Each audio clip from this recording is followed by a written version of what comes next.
I've got another verse to share with you about love. And we talk an awful lot about it because that is where we find our unity in this world, not through sameness, not through a singular religion or a singular set of ideas or values.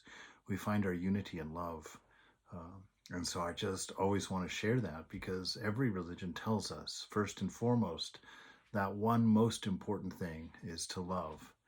And so just as many reminders as possible about that, I think is just helpful for me anyway, to constantly remember that it's those things that are important, not particular beliefs, dogmas, or creeds, not different moods that I'm in or different desires of the body, but the one most important thing is unselfishness, loving, caring. And so this is from the Gospel of Sri Ramakrishna. He says, the whole thing is to love God and to taste that sweetness. He is sweetness, and the devotee is the enjoyer. The devotee drinks the sweet bliss of God. Further, God is the lotus, and the devotee is the bee. The devotee sips the honey from that lotus. As a devotee cannot live without God, so also God cannot bear to live without his devotee. Then the devotee becomes the sweetness, and God becomes the enjoyer. The devotee becomes the lotus, and God the bee.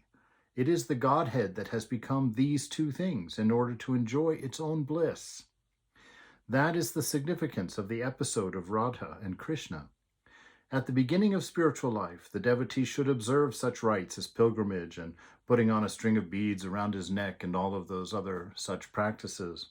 But outward ceremonies gradually drop off as he attains the goal, the vision of God.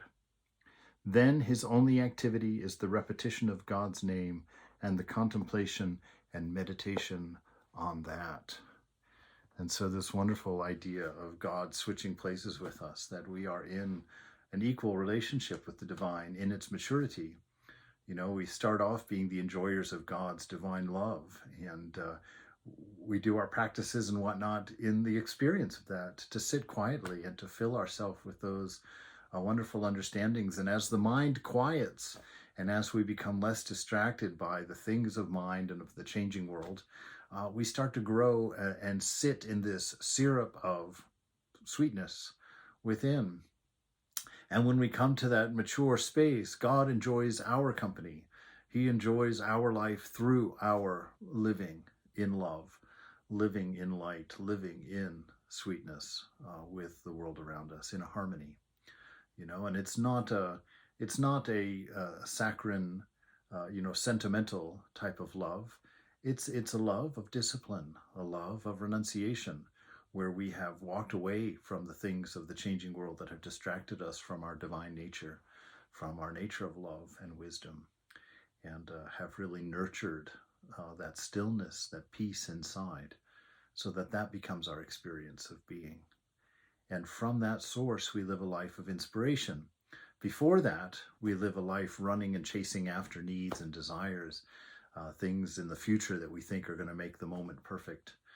But after this realization, after this meeting of the divine in the heart, from that point forward, we live out of an inspiration of that love, an inspiration out of that wisdom that is inherent in being a human being.